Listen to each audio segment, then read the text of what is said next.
Hello বন্ধুরা, welcome back to my channel Paromita lifestyle. তো সকলে কেমন আছো? আশা করি সকলেই ভালো আছো, আর আমিও খুব ভালো আছি। তো আজ হলো বিয়ের পরের দিন মেয়েদেরকে বাপের বাড়ি থেকে ছেড়ে শ্বশুরবাড়িতে আসতে হয়। শ্বশুরবাড়ি ঢোকার আগে আমাদের এখানে রিচুয়ালস আছে, একটা শিব মন্দির আর একটা কালী মন্দিরে ফার্স্টে প্রণাম করে পান পাতার দিয়ে টাকারে দিয়ে আর সুপারি দিয়ে ওখানে রেখে আসতে হয়। আর শিব মন্দিরের পাশে এখানে তো আর একটা মন্দির ছিল, তাই সেখানেও প্রণাম করে আমরা সবাই চলে গেছিলাম আমাদের কালী মন্দিরেতে।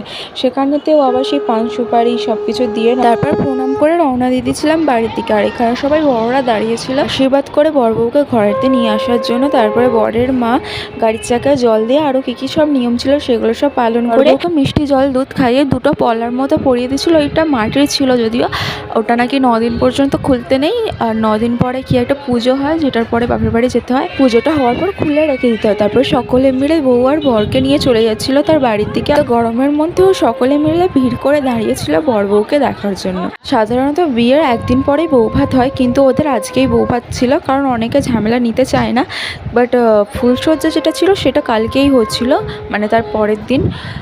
বাট বউ ভাত তারপর রিচুয়ালস যেগুলো ছিল সেগুলো আগের দিন করে দেওয়া হয়েছিল। এগুলোর মধ্যে একটা রিচুয়ালস ছিল যে দুধ ফোটানো। সেই দুধটা যতক্ষণ না ফুটবে ততক্ষণ বউবার ঢুকতে পারবে না। দুধ ফুটতে অনেকই দেরি হচ্ছিল। ফাইনালি ফুটে যাওয়ার পর বরের ডান হাতের জাঁতিটা দিয়ে দুধটা ফেলে দিতে হয়। তারপরে অনেক রিচুয়ালস ছিল, যেমন বউয়ের হাতে এরকম কলসি দেওয়া, অনেক কিছুই হয়েছিল। বাট আমার ক্যামেরাটা অফ হয়ে গেছিলো, আমি বুঝতে পারিনি। আমি ক্যামেরা করছিলাম বাট সুইচটা আমি টিপতে ভুলে গেছিলাম, সেটাই আমি ভুলে গেছিলাম।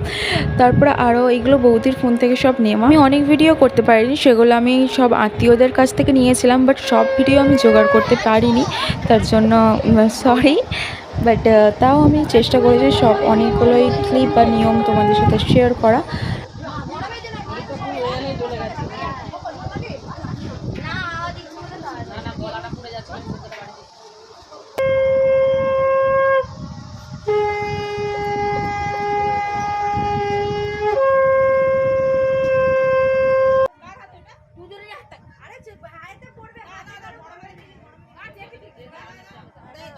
আর আজ যেহেতু দাদার বৌদির রিসেপশন ছিল, তাই আমি রেডি হয়ে নিচ্ছিলাম। আমি ফার্স্ট টাইম আমার চুলটা কার্লি করলাম, কারণ এর আগে আমি কখনোই কার্লি করিনি। আর যেহেতু বেশি টাইম ছিল না, তাই যাই হোক করে আমি কার্লি করে চলে গিয়েছিলাম।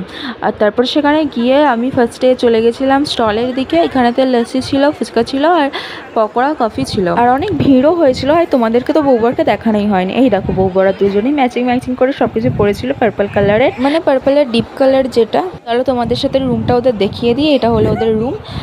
তো আজকে ওদের কাল রাত্রি যেহেতু দুজনের মুখ দেখতে নেই রাত্রে, তাই ও ওর দিদার সাথে শুয়েছিল।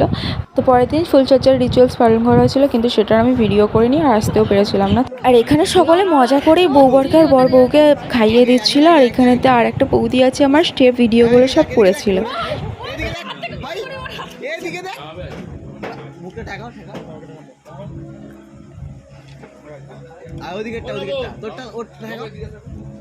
আরে ছবি তুলবো ওই জন্য একজনকে চাগাতে বলার জন্য দুজনে একসাথে চাগিয়ে হাতে হাতে মাখামাখি। ও দেখতে পাওয়া যাচ্ছে এটা কি ভগবান। ফোনটা যদি খারাপ হয়, যদি ছবি যদি খারাপ হয়, দেশি মুরগির ঠ্যাং আর কি হবে আমি বলে দিচ্ছি।